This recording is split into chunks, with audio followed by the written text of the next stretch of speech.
Good afternoon, everyone. Thank you for having me. However, let me tell you, and let me take you through from a male perspective on how I think women can conquer the technology field, and that is why I remember. If you remember before, when God introduced Adam to Eve, He said, "Man meet woman," and I think now it's more appropriate, given this day and age, woman meet technology. Um, I also came from the Philippines, which is also why I'm a bit dumbfounded with the issue of women empowerment, because we're very much dominated and controlled by women. In my team of 200, I'm a chief digital officer of the biggest media organization here in the Philippines. And out of my 200 people, I think around 150 of them would be women, all ordering me around. And in our Execom, which we had last week in Hong Kong, you will see that these are the top executives of our media company spanning 25 businesses. Majority are men, but 4 women call the shots. So, this is our company, and Charo Santos, Jing Reyes, Malu Santos, and Cory Vidanes, very popular, 4 very strong women ordering the men around. And that's why, like I've said, no, I've been a bit dumbfounded with this issue. Maybe not here much in the Philippines, no. But when I take a step back and I looked at how much has the women, your gender, have already dominated the tech world. I've seen already that if you even just Google women in tech, you will see so many people who have really made it in the technology space. For example, Lamor Fried created what is called Adafruit, where actually what the website does is they sell open source hardware kits to let tech gurus or everyday hobbyists do it yourself their own products. And what they do is that she's the first female engineer to appear on the cover of Wired and earned 22 million in revenue just last year. We've seen also, for example, Chahiros Charania, who is 33-year-old, is a young woman working in Silicon Valley. She founded Women 2.0, which is now one of the world's largest community-driven media brand for women in technology and entrepreneurship, and having already reached 100,000 women so far. Um, Dina Varkshavskaya, 34-year-old, is a founder of Wanelo, and it's an online shopping mall with over 350,000 stores and millions of users posting tens of thousands of new products each day for others to click and purchase, all right in your pocket, bigger than our biggest retail store here. And Clara Shi of Hearsay Social, wanting to go up against Facebook, she was featured as Fortune's magazine's most powerful women entrepreneur, New York Times bestseller, elected to the Starbucks board of director, and now founder of Hearsay Social, which is a social media dashboard for businesses that allows them to engage and build relationships with their customers.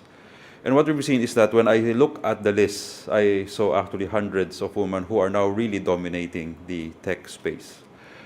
However, I've also want to note that if you talk about legacy and if you talk about history, we all have the stereotype that men are more left-brained, we're more into the logic and the tech side, women are more on the creative side and the right brain. And however, with this day and age, with this technology, we're seeing already the fusion of the left and right brain. And in fact, if you talk about today, why women are so empowered is that because they are able to balance the two very well, I think much better than men. Let me instead share with you my personal experience, and rightly so. I always share this because it really gave me a paradigm shift when I attended this conference in the US last year. This is a VidCon. It's video conference. It's short for video conference, and it was conducted in Anaheim Convention Center, just right across Anaheim in Disneyland, just across Disneyland.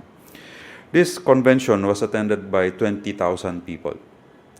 19,500 of them are below legal age, and most of them are shrieking girls.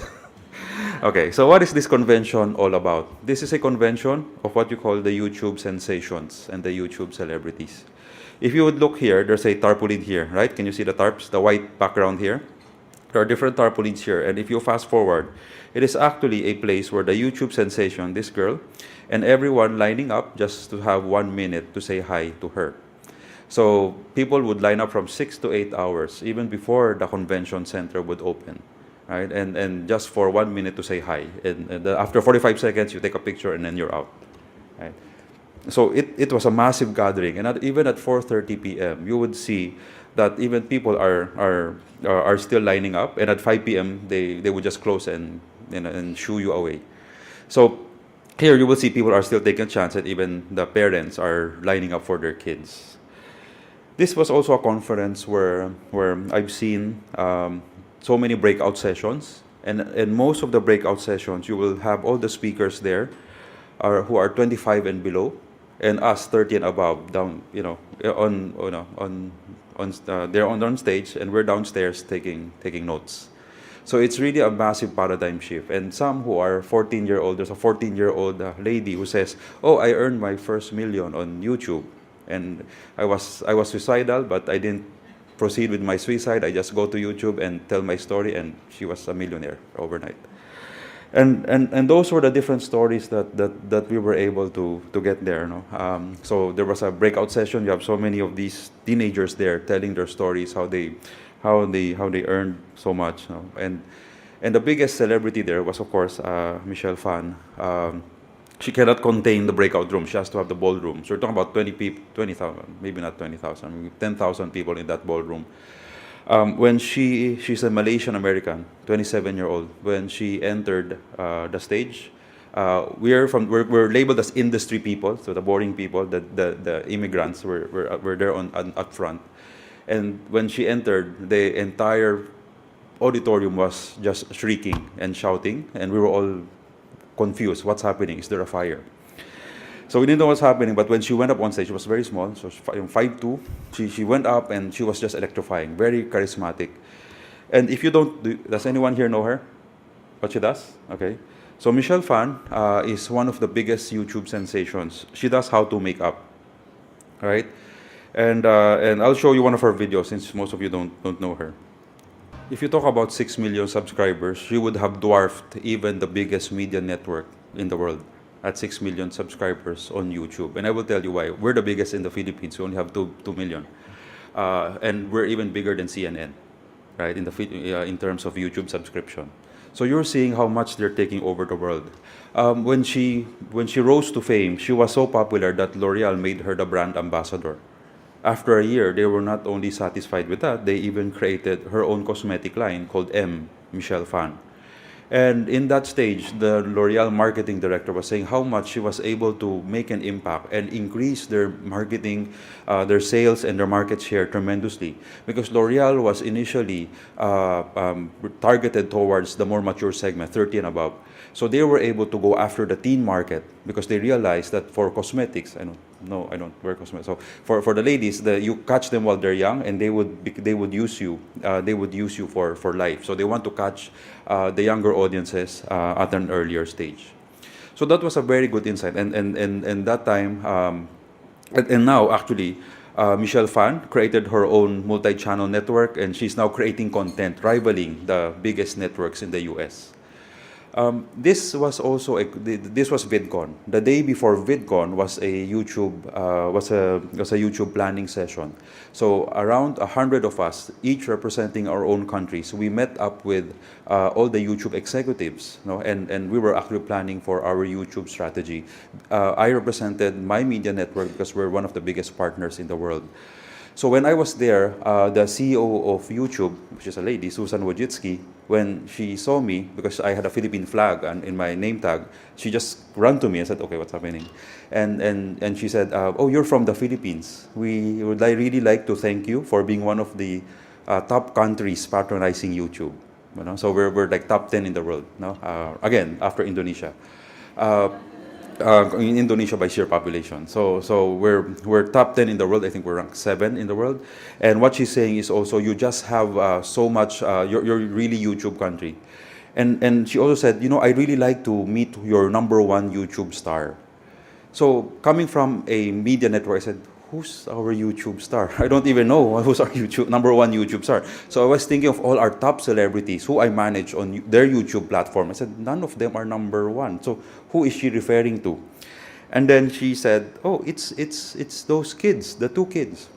So I said, who are they? And I don't even know. So I had to go back and research. Now, just for context, when I joined the media network 2 years ago, one of my mandate to my entire team is to make ABS-CBN, our company, the #1 YouTube channel in the Philippines. We were not #1 then. There were a lot of channels there. After a year, we became #1. However, after 1 month, these two kids actually overtook me. So there you will see ABS-CBN. We went 1 billion, and then out of nowhere, kids' toys became #1. Right? And what do they do? In fact, if I would show, well, by the way, I'm now back to #1. Okay, just to show you. Now, but that's my entire machinery running and creating more videos just to work with them, right? But if you look at we create a lot of content. We're an expert in content. Our #1 video is at 15 million views. 15 million views is all our celebrities, our broadcasters, anchors in one Christmas station ID greeting everyone Merry Christmas. However, the kids' toys, at not their best video, is at 16 million. Okay, 16 million views, and this was not their best. And this is an example of their video at 16 million. Okay, so I will just mute this, just for you to see how they're doing it. When I showed this to when we create our station ID, we use 3 directors, 25, scriptwriters, producers, and we fly to 25 to 30 places around the Philippines. Their video, and that's 15 million views. This is 16 million views, outperforming us. I will tell the story. Just for context, no, how they're doing this. The father is a public school grade 1 public school math teacher, and he realized that he cannot earn a living just by being a public school math teacher.